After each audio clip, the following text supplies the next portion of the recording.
ಹಾಲು ಪರಾಗ್ ತಗೊಳ್ಳೋದ್ರಿಂದ ಯಾವ ರೀತಿ ನಮ್ಮ ಆರೋಗ್ಯ it is leading to a big health disaster. Boss you are smoking, you are not only destroying your health ಮಾಡೋದೇ ನಾನು ಹೇಳೋದಿಲ್ಲ.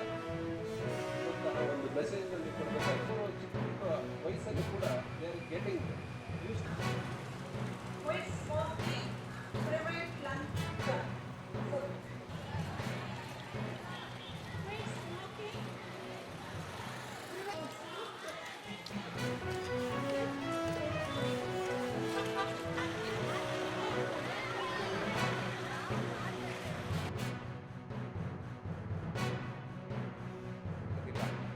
ಯಾಕೆಂದರೆ ನೀನು ಸ್ಮೋಕ್ ಮಾಡೋದ್ರಿಂದ ಪಕ್ಕದವ್ರಿಗೂ ಕೂಡ ಅದು ಹರಡುತ್ತೆ.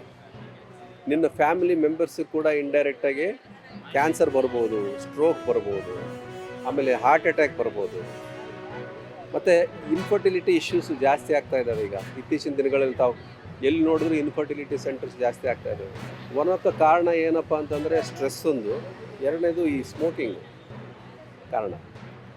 ಆಮೇಲೆ ಕೇವಲ ಕ್ಯಾನ್ಸರ್ ಸಂಬಂಧಿಸಿದ ಕಾಯಿಲೆ ಒಂದೇ ಅಲ್ಲ, ಹಾರ್ಟ್ ಅಟ್ಯಾಕ್ಗೂ, ಸ್ಟ್ರೋಕ್ಗೂ, ಇನ್ಫರ್ಟಿಲಿಟಿಗೂ ಕೂಡ ಈ ಸ್ಮೋಕಿಂಗು ಕಾರಣ ಆಗಿರುತ್ತೆ, ತಂಬಾಕು ಕಾರಣವಾಗಿರುತ್ತೆ. ಮಗು ಹೊಟ್ಟೆಲಿ ಹೊತ್ತಿರುವಾಗ ಏನು ಪ್ರಾಬ್ಲಮ್ ಆಗುತ್ತೆ ಅಂದರೆ ಅವಳು ಸೇವಿಸುವಂಥ ಸ್ಮೋಕ್ ಪ್ಯಾಸಿವ್ ಆಗ್ಬೋದು, ಆ್ಯಕ್ಟಿವ್ ಆಗ್ಬೋದು, ಮಗುವರೆಗೂ ತಲುಪುತ್ತೆ. ಯಾಕೆಂದರೆ ಇದು ಪ್ಲಾಸೆಂಟಾ ಮೂಲಕ ಹೋಗಿ ಮಗು ಬೆಳವಣಿಗೆಗೆ ತೊಂದರೆ ಕೊಡುತ್ತೆ. ಆದ್ದರಿಂದ ನಾಳೆ ಹುಟ್ಟೋ ಒಂದು ಒಳ್ಳೆ ಪ್ರಜೆನ ನಮ್ಮ ಕೈಯಾರೆ ನಾವು ಹಾಳು ಮಾಡ್ಕೋಬಾರ್ದು. ಆದ್ದರಿಂದ ನಾವೆಲ್ಲರೂ ಕೂಡ ಬರೀ ಆ್ಯಕ್ಟಿವ್ ಸ್ಮೋಕಿಂಗ್ ಅಲ್ಲ, ಬರೀ ಹೊಗೆ ಸೊಪ್ಪು ಅವಾಯ್ಡ್ ಮಾಡೋದಲ್ಲ, ಬೇರೆಯವ್ರಿಗೂ ಕೂಡ ಮಾಡಬಾರ್ದು ಅಂತ ಹೇಳಬೇಕು. ಏಕೆಂದರೆ ನಮಗೆ ನಮ್ಮ ಆರೋಗ್ಯಕ್ಕೆ ಅದು ಸಾಕಷ್ಟು ಹಾನಿ ಕೊಡ್ತಾ ಇದೆ. ತಂಬಾಕು ಸೇವನೆಯನ್ನು ಸಂಪೂರ್ಣವಾಗಿ ತ್ಯಜಿಸುವುದು ಅತ್ಯಗತ್ಯ. ಯುವ ಜನತೆ ತಂಬಾಕಿನ ದುಷ್ಪರಿಣಾಮಗಳನ್ನು ಅರಿತು ಅವರ ವ್ಯಸನಗಳನ್ನು ದೂರ ಇರಬೇಕು. ನಮ್ಮ ಕುಟುಂಬ, ಸಮಾಜ ಮತ್ತು ದೇಶವನ್ನು ಆರೋಗ್ಯಕರವಾಗಿಡಲು ತಂಬಾಕು ಮುಕ್ತ ಜೀವನವನ್ನು ಅಳವಡಿಸಿಕೊಳ್ಳೋಣ. ತಂಬಾಕಿಗೆ ಇಲ್ಲ ಎಂದು ಹೇಳಿ, ಆರೋಗ್ಯಕ್ಕೆ ಹೌದು ಎಂದು ಹೇಳಿ.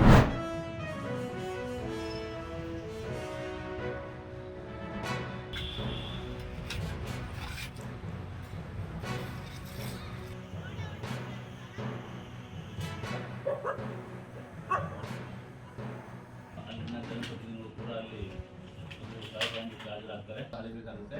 ಒಂದು ಪಕ್ಷ ಏನು ಗಿಡವನ್ನು ಹೊರತುಪಡಿಸಿ ಉತ್ತಮ ಸಂಚಾರವನ್ನು ಕೂಡ ಶಾಲೆಯ ಸಾಧಕ ಬಾಧಕಗಳನ್ನು ಚರ್ಚೆ ಮಾಡಿಕೊಂಡು ಮತ್ತು ಹಿರಿಯೂರು ತಾಲೂಕುಗಳಲ್ಲಿ 43 ಚಳ್ಳಕೆರೆಗಳಲ್ಲಿ ಮತ್ತು ಹಿರಿಯೂರಿನಲ್ಲಿ 39 ಶಾಲೆಗಳಲ್ಲಿ ಇವು ಸ್ಪೆಷಲ್ ಸ್ಕೂಲ್ಸ್ ಇದ್ದಾವೆ. KPS, PM ಶ್ರೀ ಮತ್ತು ಈಗಾಗಲೇ ರನ್ನಿಂಗ್ ಇರುವಂತಹ ಬೈಲಿಂಗ್ವಲ್ ಶಾಲೆಗಳಲ್ಲಿ ನಾವು ದ್ವಿಭಾಷಾ ಮಾಧ್ಯಮದ ಒಂದು ಬೋಧನೆಗೆ ಒತ್ತು ಕೊಡ್ತಾ ಇದ್ದೀವಿ. ಎಲ್ಲ ರೀತಿಯ ಸಿದ್ಧತೆಯನ್ನು ಮಾಡಿಕೊಂಡಿದ್ದೀವಿ. ಒಟ್ಟಾರೆಯಾಗಿ 1028 ಶಾಲೆಗಳಲ್ಲಿ ಬೈಲಿಂಗ್ವಲ್ ತರಗತಿಗಳನ್ನು ಸೋಮವಾರದಿಂದಲೇ ಆರಂಭ ಮಾಡಲಿಕ್ಕೆ ಎಲ್ಲ ಪೂರ್ವಸಿದ್ಧತೆಯನ್ನು ಮಾಡಿಕೊಳ್ಳಲಾಗಿದೆ. ಸರ್ಕಾರಿ ಶಾಲೆಗಳಲ್ಲೂ ಸಹ 1ನೇ ತರಗತಿಯಿಂದ 5ನೇ ತರಗತಿವರೆಗೂ ಇಂಗ್ಲಿಷ್ ಮಾಧ್ಯಮ ಶಾಲೆಗಳನ್ನಾಗಿ ಮಾಡಿದೆ. ಇದರಿಂದ ಮಕ್ಕಳಿಗೆ ಪ್ರಾರಂಭದಲ್ಲೇ ಇಂಗ್ಲಿಷ್ ಕಲಿಯೋದ್ರಿಂದ ಮುಂದೆ ಅವರ ಇಂಗ್ಲಿಷ್ ವಿದ್ಯಾಭ್ಯಾಸಕ್ಕೆ ತುಂಬ ಅನುಕೂಲ ಆಗುತ್ತೆ. ಪೋಷಕರಿಗೂ ಸಹ ನಮ್ಮ ಮಕ್ಕಳು ಇಂಗ್ಲಿಷ್ ಮಾಧ್ಯಮದಲ್ಲಿ ಕಲಿತಾರೆ ಅನ್ನೋ ಒಂದು ಸಂತೋಷ ಕೂಡ ಇರುತ್ತೆ. ಇದರಿಂದ ಮಕ್ಕಳಿಗೆ ಪ್ರಾರಂಭದಿಂದನೇ ಇಂಗ್ಲಿಷ್ ಕಲಿಯೋದ್ರಿಂದ ಮುಂದಿನ ತರಗತಿಗಳಿಗೆ ಅವ್ರಿಗೆ ತುಂಬ ಅನುಕೂಲ ಆಗುತ್ತೆ. ನಾವು 1ನೇ ತಾರೀಕಿನಿಂದ ಸಂಪೂರ್ಣವಾಗಿ ದ್ವಿಭಾಷಾ ಪದ್ಧತಿಯಡಿಯಲ್ಲಿ ಶಾಲೆಯನ್ನು ನಾವು ನಡೆಸ್ಕೊಂಡು ಹೋಗ್ತೀವಿ. ಮಕ್ಕಳಿಗೆ ಗುಣಾತ್ಮಕವಾಗಿರ್ತಕ್ಕಂಥ ಶಿಕ್ಷಣವನ್ನು ಕೊಡುವ ನಿಟ್ಟಿನಲ್ಲಿ, ಜೊತೆಗೆ ವಿಶೇಷವಾಗಿ ಇಂಗ್ಲೀಷ್ ಮಾಧ್ಯಮದ ಮೂಲಕ ನಮ್ಮ ಮಕ್ಕಳಿಗೆ ಶಿಕ್ಷಣವನ್ನು ಕೊಟ್ಟು ನಾವು ವಿಶೇಷವಾಗಿ ನಗರ ಪ್ರದೇಶಗಳಲ್ಲಿ ಹೆಚ್ಚು ಸರ್ಕಾರಿ ಶಾಲೆಗಳಿಗೆ ಮಕ್ಕಳು ಇಂಗ್ಲೀಷ್ ಮೀಡಿಯಂ ಇದೆ ಅಂತ ಬಂದು ಸೇರುವಂಥ ನಿಟ್ಟಿನಲ್ಲಿ ಪಾಠ ಮಾಡ್ತೀವಂತ. ಹೈಸ್ಕೂಲಿಗೆ ಕಳಿಸಿದ್ವಲ್ಲ, ಅಲ್ಲಿ ಬರ್ತಿ ಕಷ್ಟ ಆಯ್ತು ಅವಳಿಗೆ. ಆದರೂ ಅವಳು ಏನೋ ಕಷ್ಟಪಟ್ಟು ಪಾಸ್ ಮಾಡಿದ್ಲು. ಆದರೆ ಕೆಲವು ಮಕ್ಕಳಿಗೆ, ಎಲ್ಲ ಮಕ್ಕಳಿಗೂ ಈ ಥರ ಮಾಡೋಕ್ಕಾಗಲ್ಲ. 1ನೇ ಕ್ಲಾಸಿಂದನೇ ಇದ್ದರೆ ತುಂಬ ಸಂತೋಷ ಆಗುತ್ತೆ, ಅವ್ರು ಚೆನ್ನಾಗಿ ಕಲಿತಾರೆ. ಹಾಗೆ ಇವಾಗ ಸರ್ಕಾರದವರು ಇಂಥ ರೂಲ್ಸ್ ತಂದಿದ್ದಾರಲ್ಲ, ಅವ್ರಿಗೊಂದು ಧನ್ಯವಾದ ಹೇಳಕ್ಕೆ ಇಷ್ಟಪಡ್ತೀನಿ. ಆಗ್ತಿದೆ ನಮ್ಮ ಮಕ್ಕಳಿಗೆ, ಎಲ್ಲ ಮಕ್ಕಳುಗಳು ಇಲ್ಲೇ ಸ್ಕೂಲಿಗೆ ಸೇರ್ಸೋಕ್ಕೆ ತುಂಬ ಅನುಕೂಲ ಆಗ್ತಿದೆ. ಎಲ್ಲ ವಿದ್ಯಾರ್ಥಿಗಳು ಕನ್ನಡ ಮೀಡಿಯಮ್ ಅಂತಂದು ಬೇರೆ ಕಡೆ ಸೇರಿಸ್ತಾ ಇದ್ದರು. ಇಂಗ್ಲೀಷ್ ಮೀಡಿಯಮ್ಗೆ ಕೆಲವರಿಗೆ ದುಡ್ಡು ಕಟ್ಟೋಕ್ಕಾಗಲಾರ್ದ ಅರ್ಧಕ್ಕೆ ಬಿಡ್ತಾಯಿದ್ರು. ಹಂಗಾಗಿ ಗೌರ್ಮೆಂಟಿಂದ ಸೌಕರ್ಯ ಬಂದಿರೋದ್ರಿಂದ ಬೇಕಾದಷ್ಟು ಅನುಕೂಲ ಆಗಿದೆ.